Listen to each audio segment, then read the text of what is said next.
Welcome to another episode of the Pitcher Perfect podcast. I am one of your hosts, Kat Osterman, here with my co-host, Holly Pierce, and we are going to talk about analyzing hitters today and how, as a pitcher, working with your catcher and your pitching coach, being able to read hitters, their stance in the box, everything they're doing, and how you can use that to your advantage. Yeah, we're really excited to give you guys, like we said on episode 6, we talked about having a game plan as it pertained to situational pitching, but I think having some insight and information into your opponents and even just seeing what they're doing within the game helps you expand on that game plan. And where we're not going up, we're just throwing the pitch and, like we said, trying to blow it by people, but we're actually, strategizing depending on who our opponent is up there at the plate. And really it's a chess match. This game is a chess match. It's a game of strategy. And how can you fill your brain up here with all the info and nuggets to help you to win ultimately that chess match against the batter? Yeah, my college coach used to say it was the game within the game. And so it is. It's a different game between you and the hitter than everyone else is playing sometimes. But it starts, right from the get-go. Holly, you and I were talking off air about it. The first thing as a pitcher that I read is where the hitter's standing in the box. And there's multiple parts to that. So you have whether they're on the plate, mid-box, or off the plate, whether they're up in the box, middle of the box, back in the box. And so I think those are very important to take into consideration as you're a pitcher, because it kind of shows you what they're looking for. Most of the time, if a hitter is on the plate, they're trying to cover the outer half. If they're straight up, they're confident in both sides of the plate. And if they're off the plate, they're going to try to make sure they're not getting jammed on the inner half. And so there's usually a hole if they're on or off. If they're on, obviously you can jam them sometime, most of the time. If they're off, usually it can go away. And I always look at that because not just knowing where the hole is, but I also look at, okay, if they're on the plate, I don't have to worry about stretching the inside corner as much because a strike is usually already going to jam them. Right. So I don't have to worry about going a ball or two balls inside, right? And same with someone who's off the plate. You can tell once they start to swing, and even their practice swings, like where can their barrel really reach as they're taking their practice swing or swinging the bat through the box. And now if you're going to expand the outside part of the plate, it doesn't necessarily have to be as far if they can't reach it. And so as a pitcher, you're looking at, okay, where can their barrel get to and how far do I really have to expand for that? Because the other piece is someone who is straight up might chase farther off the plate than somebody who is off the plate because they understand, okay, I know where the corner is in this position. I'm not chasing past that. So that's the first thing I look at. And then I like to look at, up in the box, mid box, or back in the box, especially as someone who was a vertical pitcher. Up in the box is typically where everyone's like, get it before it rises, get it before it moves. And you can a lot of times get a rise ball a little bit before it moves. It might be a little bit lower, but the big piece of that is you either have to be ready to be on top of it or you need to be laying off of it. That's always my thought process. And so when people moved up on me when I was younger as a rise ball pitcher, I just started a little higher because what it tells me is you're looking for it. Yeah. So look all you want, and until you prove to me you can hit it, I'm going to keep throwing it, because if you're looking for it, you're most likely going to swing at it. Now, when people did that to me as a drop ball pitcher, I had learned how to cut my drop ball off early at a very young age. So if you moved up in the box, again, telling me what you're looking for most of the time, but I would just cut it short. And that's where I got people chasing it, hopping one hop in the plate or in the dirt, because again, you're trying to chase something before it breaks. So you're telling me a lot of times, especially after one swing, you're telling me what you're looking for, and I can adjust. Yeah. Back in the box for me was a little harder, especially with the drop ball. Yeah, I think that front of the box versus back of the box. Front of the box typically tells you that a hitter is probably going to be a little more aggressive because they're looking to hit your best stuff. They're just trying to play that chess match and hopefully get it before it breaks, but they're looking to swing at it. Whereas a hitter in the back of the box, usually they're trying to lay off your best stuff, get it to break, let it be a ball, and make you throw in something different.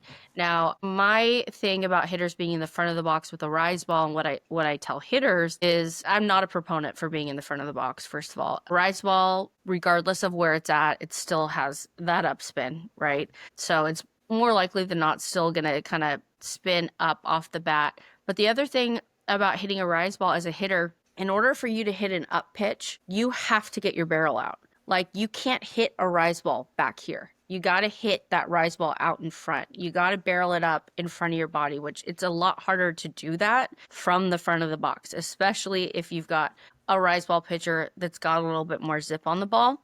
It's going to be tougher to, you can try and hit it before it breaks, but you got to get your barrel out there.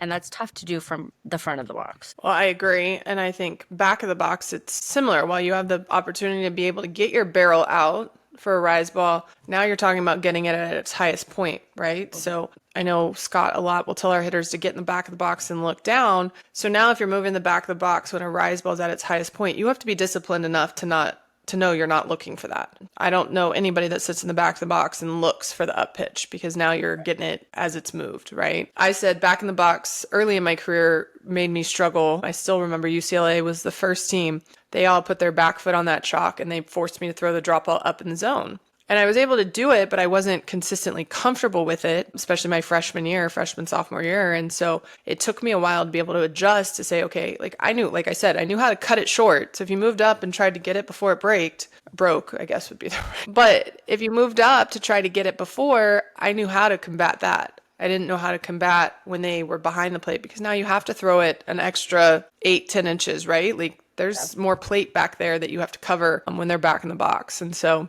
back in the box is, I think, great against a drop ball pitcher, because you're going to force them to have to come up in the zone, or somebody who has an off speed that falls off early. But as a pitcher, we have to know, and you need to practice this too. And I think that's what I probably didn't do as a young pitcher, is I didn't practice moving the catcher farther back as if to practice with someone way back in the box, because it does expand, obviously, the distance you have to throw. So I think that's the first thing as pitchers to read. And I don't know, Holly, I have a communication plan with my pitchers. So my catcher will either tell me they're on the plate, they're straight up, or they're off. And sometimes as they adjust, my pitcher will shake. And when they shake, they tell me she moved on the plate, or she moved up in the box, or whatever. And obviously, we've talked about shaking and pitch calling a little bit, to where I let my pitcher shake if they're not comfortable, because I want them to have some conviction in what they're throwing. But also that communication into your pitch caller is huge. Don't just process it and know where you got to throw the ball, but at the same time, if your pitch caller's calling inside continuously while they're off the plate and no one has told your pitch caller they're off the plate, we're not setting you up for success. Right. Yeah, and I think you touched on something a couple episodes ago about, if a hitter is moving either on the plate or off the plate, you're moving with them. And that's a big piece to it, especially hitters that adjust pitch to pitch. I think they're pretty few and far between. A hitter that can, take an inside pitch and pull it foul and then sit back and hit a changeup to the right side on the next pitch. You don't see that as much. That's more so elite hitters, which we are coaching against elite hitters at the 18 under level, but still a lot of them haven't quite developed that yet. So they may be making adjustments at bat to at bat, but not always pitch to pitch. But if they are making adjustments pitch to pitch, especially in the box, really going with them, like you said, if they're moving off the plate and your coach calls an inside pitch, like you're bringing that farther inside. It's not necessarily a strike to the plate, it's a strike to the batter, and you're keeping it tight on the batter, not necessarily on the plate. And now a batter that's on the plate, a lot of times those hitters, they're challenging you. Like, I want you to throw something outside because I'm on the plate and I'm able to hit that now because it's not as far out. And I'm going to challenge you to try and get a strike on me inside, because there's not a whole lot of room for error. And there are a lot of pitchers that struggle throwing inside pitches when you've got batters super on the plate. Now, you touched on a really good point with that don't overthink it too much, because you just have to get it in a good spot on the batter. If she's hanging over the plate, it can be like middle inner half and it's still gonna jam her. Like you said, that's a really, really good point. You're always really throwing to the batter. And also, as far as hitters go that are in the back of the box, like I said, typically I think actually, I'll be honest with you, Kat, I have a lot of Bruin friends, and I have had conversations in the past with what their approach was facing you in the back of the box. And I know what their approach was. And their approach was to get in the back of the box, try to take away your best stuff and let it not be a strike, and then have you, they wanted to try and attack maybe your second or third best pitch, not your down or your up. And that being said, so that's a hitter that's going to be a little bit more selective being in the back of the box, right? So hitters that are more selective, I think a really good approach with those kind of hitters is make sure you're getting strike one. Get strike one on a hitter that's going to be more selective, whether that be their placement in the box, where they're trying really to challenge you to throw a strike or make a mistake, or just a hitter that in general is more selective and they aren't real aggressive, or maybe you have a tight umpire that's squeezing you. Get strike one. Statistically, 75% of hitters are going up there not looking to hit the first pitch. And I don't mean just first strike, but like first pitch in general. There's a lot of hitters that don't like to swing at the first pitch. So one of my things too with those kinds of hitters, or like I said, a tough umpire, tight zone, get strike one. Once you get strike one, now you're able to make the batter have to be the umpire and make decisions, and you're a lot more likely to be able to play chess and get them to chase out of the box. But again, that's a good thing. Somebody's in the back of the box, they're challenging your up and your down stuff. It makes it a little bit more harder. Go in, get strike one. Now you can throw your vertical stuff and they're more likely to swing at it. I agree. I agree and all that. And I'm not shocked that that was UCLA's plan, because my last game against them ever, I started using my rise ball and drop ball situations and a changeup that I didn't ever really throw consistently. My last strikeout ever in college was against UCLA on a changeup. So shows you that we had to adjust. I know who the hitter was. I know the But hitter was. yeah. But so I think so obviously in the box is key as a pitcher. I think the other piece that Holly kind of hit on to take note of is first pitch swings. And we said reading a hitter, and that can go for reading the lineup too. So like if we know a pitcher doesn't really dance around the zone early in the count, as an offense, most coaches are going to tell them they want them to be aggressive early. So you need to start paying attention when hitters swing early. And this is where we have talked multiple times about keeping charts, is having charts that tell you when a hitter swings early. And so hey, if I have somebody that has swung first pitch 6 out of 7 times, maybe instead of a curveball, we're going rise ball inside to see if we can get them to swing and miss at something moving vertical. Right. So I think as a pitcher, for you to notice when offenses are coming at you early, and hitters specifically, because at the same time, like there were times I knew, and Christy Fox was one of them, and I'm sure there's Kelly Crutchman was one in pro ball. There were probably plenty of others. They did not swing first pitch. So after I knew that, I started taking the chance and was just like, I'm gonna throw a fatty. I'm gonna throw something that's a solid strike. I'm not trying to paint the zone. I'm just gonna go right at them and say, here's strike one. And if they swing, I'm gonna tip my hat. But they haven't, the percentages were in my favor. And so I think you can start to learn that in travel ball too. So this is not just when I'm in college or when I'm in pro ball type approach, is see what an offense is doing against you. Especially in the fall, you guys play the same teams over and over. I mean, you and I talk and you're like, oh, we played Marty and Mercado and whoever this weekend. And I'm over here going, yeah, we played Kevin and we played Jazz and we played Casey and whoever else. So we play some opponents enough that there's data for you to go back and look at and see who's aggressive first pitch, who's not. Is the overall team aggressive first pitch? And that'll tell you, one, I talked about vertical separation, but two, if somebody's aggressive first pitch, you can also whip the changeup out right out the gate. 100%, yeah. I mean, if they're going to swing, nothing better than one pitch, one out. In a week, it's a weak ground ball and a changeup. Like, pull it out and let's get the first out of the game or the first out of the inning over real quick. So I think as a pitcher, it's knowing that too is, how aggressively are they swinging? And then two, I mean, the other piece is just on your first, second pitches, figuring out what their plan is. Yeah. To me, if you throw a curveball in the outer half and they don't swing and it's a called strike and it's a good strike, to me, that means they're looking in most of the time. Because if they were looking out like they're supposed to, they would be taking a swing to try to get on time with that.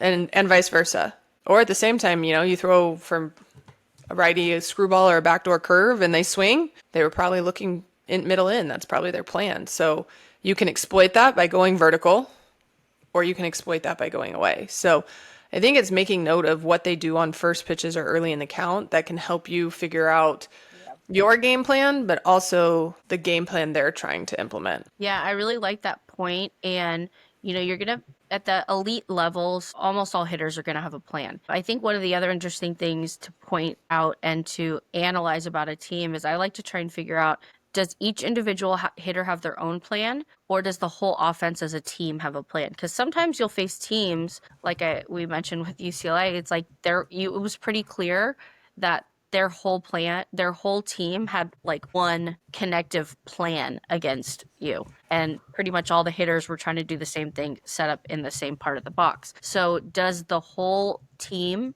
have a plan, or are they all training similarly? I think certain travel teams, they all hit with the same coach, they all hit with their coach, and I'll say, Crane Angels, for instance, I think a lot of their hitters have very similar approaches. It's very clear that they train a certain way. Same with Batbusters. They train very in the same way. So a lot of hitters are going to go up there kind of with the same approach, the same plan. You know what pitches they're looking for. You know what pitches they are not looking for, especially, love Marty to death. But, sometimes the coach is going to let you know what your opponent's plan is when, he gets vocal about them swinging at maybe a changeup early in the count, or, pulling a pitch and not working the gaps. That's listening to cues and watching the behavior. Also, the behavior of hitters coming up to the plate. Are they anxious? What are their practice swings look like? And also the verbiage of what that third base coach is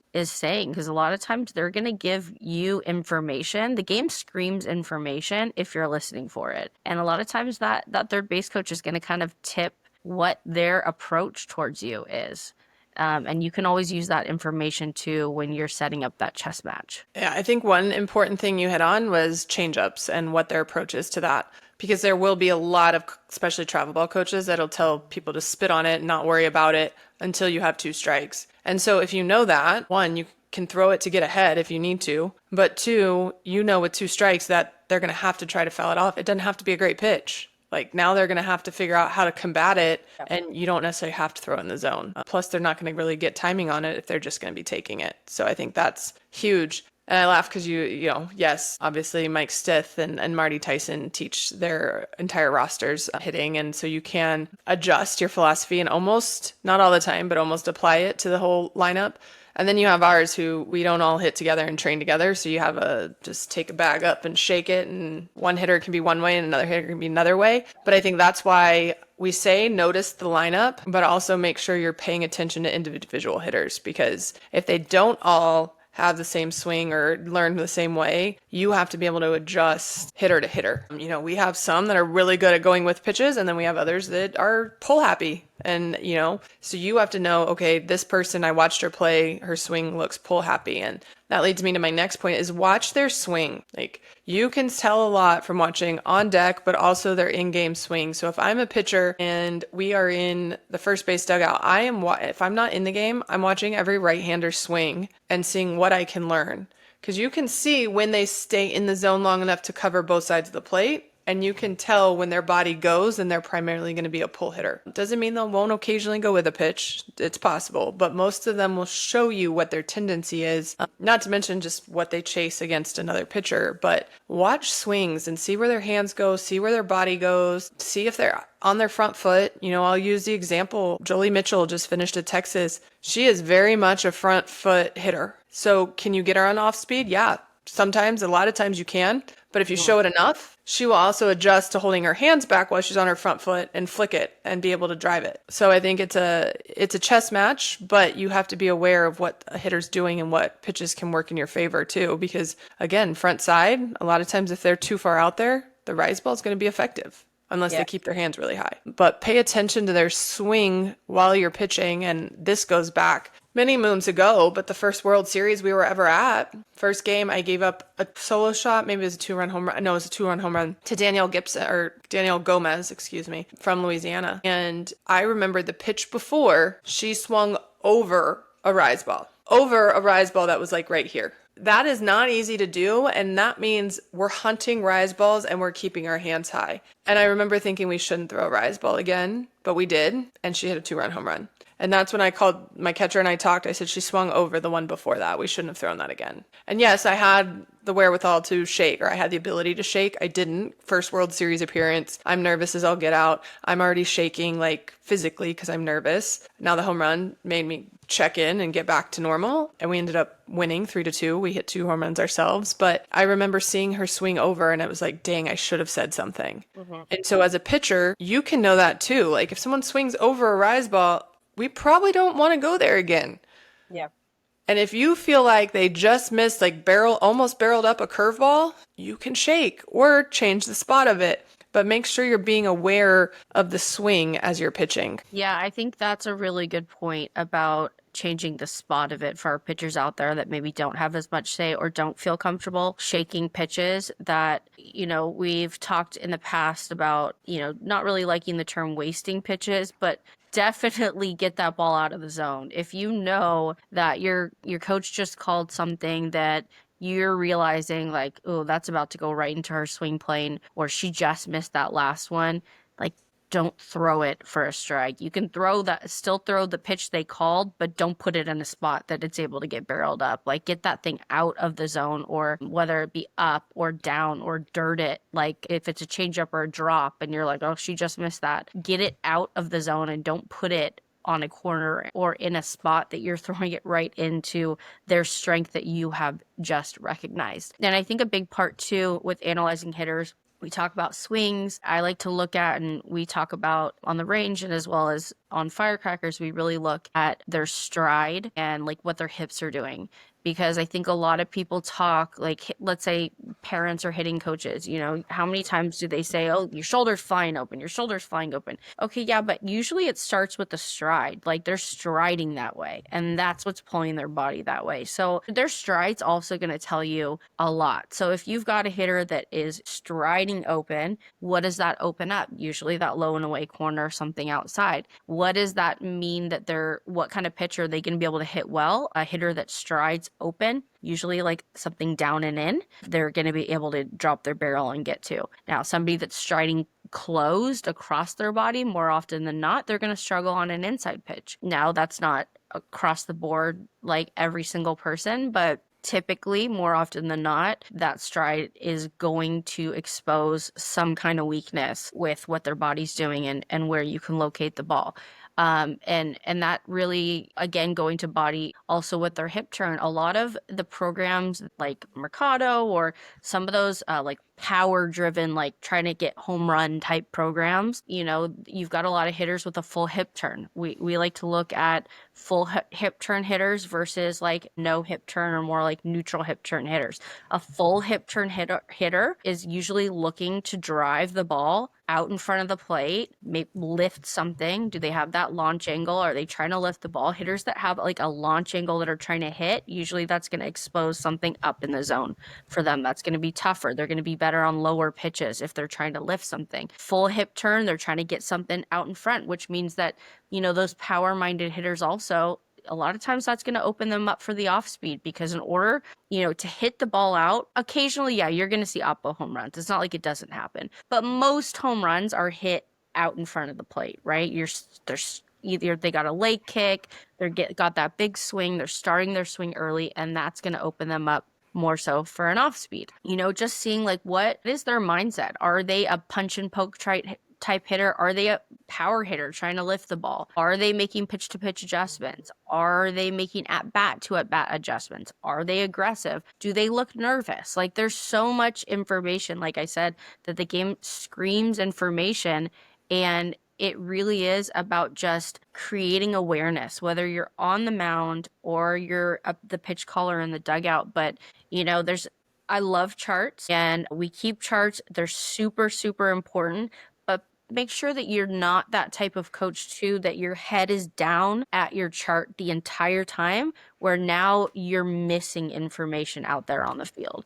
You got to be able to balance both. You got to be able to chart and still be looking out there at the field at what's going on and balancing those two things, so you're able really to continue taking in information as the game goes on and the game evolves. Yeah, I think, and with that said too, is looking at the results of each at bat. So if you're late in the game as a pitcher and a coach, both, Like if you've been beating a kid away, maybe she didn't move on the plate, or maybe she did, but maybe she's leaning over and you see her lunging to try to cover the outside corner. Well, now, even though that's her weakness, she's going to be weak inside too because she's already giving herself up. And, same thing, you see hitters try to combat the changeup, like, okay, I'm going to choke up and just poke. Well, now they might be susceptible to speed, which the fastest looking pitch is up and in when we talk effective velocity. And it's a whole nother conversation and topic, but pay attention to as the hitters try to adjust what that looks like so you as a pitcher can adjust too. And if they're leaning, you can go farther out. But at the same time, knowing that they're leaning and expecting out, especially if it's what I call the kill shot, like it's the swing and miss, it's strike three, you might be able to freeze them inside because they're expecting you to go away. So know what you've done to hitters and see if they're adjusting to cover that, because now you can go to the opposite game plan sometimes. And I think that's huge too, because so many times people don't pay attention to how the hitter is trying to adjust throughout the game. But to your point, because you talked about the power hitters and how they can be susceptible to changeups, I think we saw that. We saw that at the World Series. We saw Nyjah throw her changeup a lot. Texas eventually timed it up in game 3, but she threw it against OU. She threw it against Texas in the first 2 games. She threw it a lot. And I think you see 2 powerful offenses, and that was the way they combat it, was like, yes, we can throw up, but if you're putting that in play, even though you're not getting hits, now we're going to throw the changeup to try to see if we can get the swing and miss and take some pressure off the defense. And I think, to be honest, Tegan Cavan did it as well. You saw her use her changeup in some key moments against power teams or power hitters because they're looking for that pitch that they can drive, and the changeup's not the pitch they're looking for. It's just not most of the time. So I think that was, as you were talking, I was like, oh, we just saw a prime example of that, because you heard the commentators talk about Nyjah's changeup a lot when she threw it, and it was to combat that power for them. You're trying to be on time with 70 and up in the zone, plus, low 60s or 50s down in the zone. That is so hard to do. Yeah, I think that rise ball changeup pitchers are probably some of the toughest pitchers in the game. It's hard to be on time and hit that rise ball out in front and then sit back and wait on something slow. It's like you got to pick one or the other. The hitters that can adjust to both, few and far between. I mean, even at the highest levels, that's a really tough combo. It really is. And so I think as pitchers and coaches both, it's like Holly said, being aware, but 2, being honest with yourself. So if, let's say, somebody hits a hard ground ball at your shortstop, sure, it's an out, but was that a hard ground ball? Like, did they just miss having a line drive in the gap because they got over it a little bit? Like, be honest with yourself. And, a fly out at the fence, like, well, yes, we want to celebrate every out. It's an out. Did they get enough of it that pitch again might leave the yard instead? So I think make sure you're honest with yourself too as you're doing that. Like, I used to go in, and if somebody squared a ball up, even though it was an out, it was like, can you circle that on the chart, because I need to know that was a hard hit. With the national team and Coach Erickson, he used to put asterisks next to hard hit. So even though it was an out, he would put an asterisk letting you know that was close to probably being a hit if the barrel angle was just a tad different. And it makes you realize, okay, I got to be careful throwing that pitch again or that sequence again to a hitter. So I would say be aware and be honest. Don't be happy you got outs, but also be honest with your outs. That's the biggest thing. I have one more question for you, and you don't have to go too much into it because I think this could be another topic, but how do you balance information that you see or information that you have on hitters with your pitch and using that for your pitch call? How do you balance that with whatever your pitcher's best stuff is? So you may see one thing, but her best stuff is, something else. Do you go with what you see, or do you go with your pitcher's best stuff? I will go with my pitcher's best stuff unless I've seen a hitter hit multiple. Let's say my pitcher's best pitch is a curveball, and I think her curveball break is elite. If I've seen that hitter hit elite curveballs multiple times, different pitchers, different teams, then I will maybe hesitate or be careful with how we use it. But I think a lot of times the stuff and the information you get, and I used to say this in college, is people would be like, oh, my hitting coach or our hitting coach at Texas would give people scouting reports, and I'm sure it said can't hit the drop ball because that's all I threw. Well, my drop ball is very different than someone else's drop ball, And so when I was in college and we got the scouting report, if it said can't hit drop ball, I'm not shying away from a drop ball till they hit my drop ball. Now, if it said can't hit changeup, my changeup wasn't elite. I'm circling that. I'm probably not trying to sneak a changeup by her, right? So I think you always take your pitcher's strength into consideration first, unless you have enough evidence that says this kid really can drive it. Again, if we've played somebody 4 or 5 times, like we often do from fall to summer, then yeah, maybe our strength isn't what we're going with against a hitter who's proven they can hit it. But I like to go with the pitcher's strength first and foremost, and then from there adjust. Because especially the first time through the order, I mean, hopefully you're not getting burned too bad, but you have to score one anyways, right? So if you throw your pitcher's strength and they hit it, hopefully it's not a multi-run home run. And if it's just a solo shot or a gap shot, then you're not hurt and you learned, okay, she really can hit that pitch. But I think your pitcher's strength should always win out until you have enough data from your pitcher and those hitters. Right.